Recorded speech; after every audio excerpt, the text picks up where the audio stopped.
त्वमेव माता च पिता त्वमेव, त्वमेव बन्धु च सखा त्वमेव, त्वमेव विद्या द्रविणं त्वमेव, त्वमेव सर्वं मम देव देवम्। ओम नमः शंभवाय च मयो भवाय च, नमः शंकराय च महेश्वराय च, नमः शिवाय च शिवतराय च।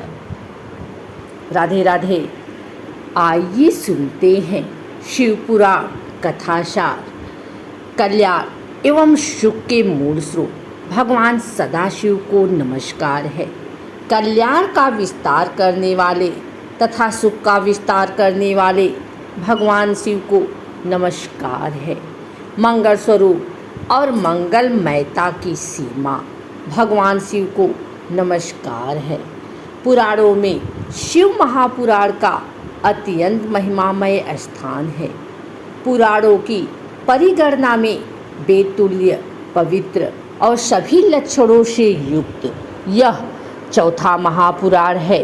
इस ग्रंथ रत्न के आदि, मध्य और अंत में सर्वत्र भूत भावन भगवान सदाशिव की महिमा का प्रतिपादन किया गया है। इस पुराण में परम ब्रह्मा परमात्मा की सदाशिव रूप में उपासना का वर्णन है। भगवान सदाशिव की लीलाएं अनंत हैं।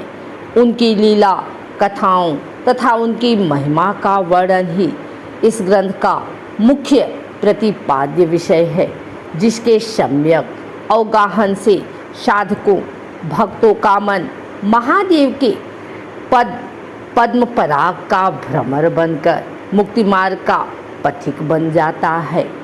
आइए सुनते हैं शिव महापुराण महात्म्य।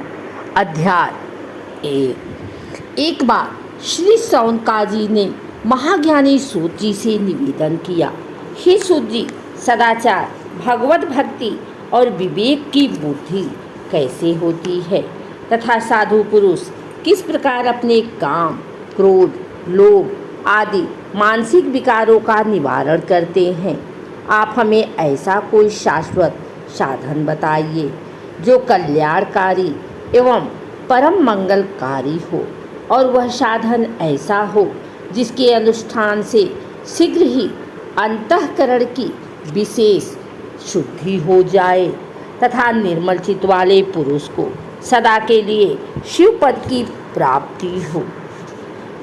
सूत जी ने कहा, मुनिश्रेष्ठ शौनक, संपूर्ण शास्त्रों के सिद्धांत से समन्वित भक्ति आदि को बढ़ाने वाला तथा भगवान शिव को संतुष्ट करने वाला उत्तम शिव पुराण काल रूपी सर्प से प्राप्त महात्रास का भी विनाश करने वाला है। हे मुने, पूर्व काल में शिव जी ने इसे कहा था। गुरुदेव व्यास जी ने सनत कुमार मुनि का उपदेश पाकर कलयुग के प्राणियों के कल्याण के लिए बड़े आदर से संक्षेप में इस पुराण का प्रतिपादन किया। इसे भगवान शिव का वाद्यमय स्वरूप समझना चाहिए तथा सब प्रकार से इसका सेवन करना चाहिए। इसके पठन पाठन और श्रवण से शिव भक्ति पाकर मनुष्य शीघ्र ही शिव पद को प्राप्त कर लेता है। इस शिव पुराण को सुनने से मनुष्य सब पापों से मुक्त हो जाता है तथा बड़े बड़े उत्कृष्ट भोगों का भोग करके अंत में शिवलोक को प्राप्त कर लेता है। शिव पुराण का श्रवण और भगवान शंकर के नाम का संकीर्तन दोनों ही मनुष्यों को कल्प वृक्ष के समान सम्यक फल देने वाले हैं, इसमें संदेह नहीं है। यह शिव पुराण 24,000 श्लोकों से युक्त है। इसमें 7 संहिताएं हैं। मनुष्य को चाहिए कि वह भक्ति, ज्ञान और वैराग्य से भली भांति संपन्न हो, बड़े आदर से इसका श्रवण करे। जिस घर में इस शिव पुराण की कथा होती है वह घर तीर्थ रूप ही है। उसमें निवास करने वालों के पाप यह नष्ट कर देता है। सूत जी शिव पुराण की महिमा का वर्णन करते हुए पुराने इतिहास का उदाहरण प्रस्तुत करते हैं।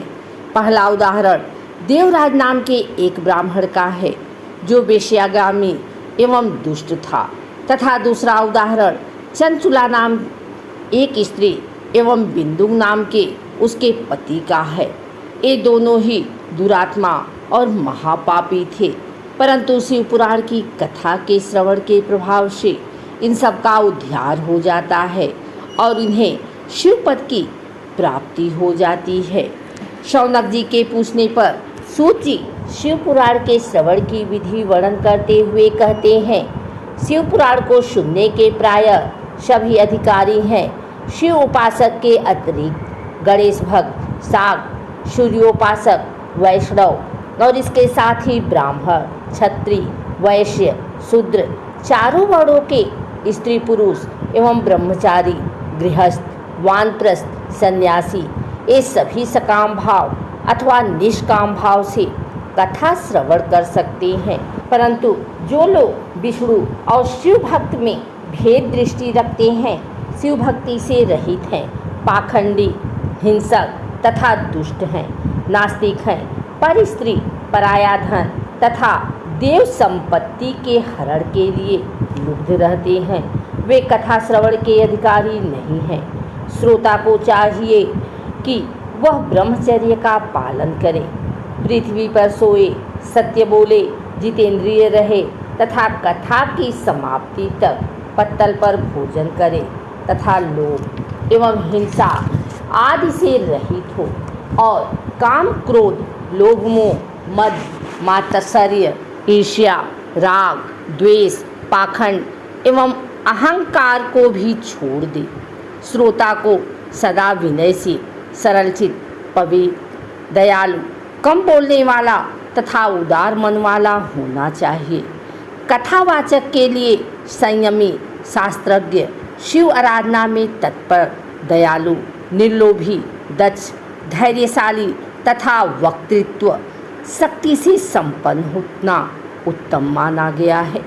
व्यास के आसन पर बैठा हुआ कथावाचक ब्राह्मण जब तक कथा समाप्त न हो जाए तब तक किसी को प्रणाम न करे। इस तरह विधि विधान का पालन करने पर श्री संपन्न शिव पुराण संपूर्ण फल को देने वाला तथा भोग एवं मोक्ष का दाता होता है। हे मुने, मैंने आपको शिव पुराण का यह महात्म्य जो संपूर्ण अभिष्टों को देने वाला है बता दिया। जो सदा भगवान विश्वनाथ का ध्यान करते हैं, जिनकी वाणी शिव के गुणों की स्तुति करती है और जिनके दोनों कान उनकी कथा सुनते हैं, इस जीव जगत में उन्हीं का जन्म लेना सफल है। वे निश्चय ही संसार सागर से पार हो जाते हैं।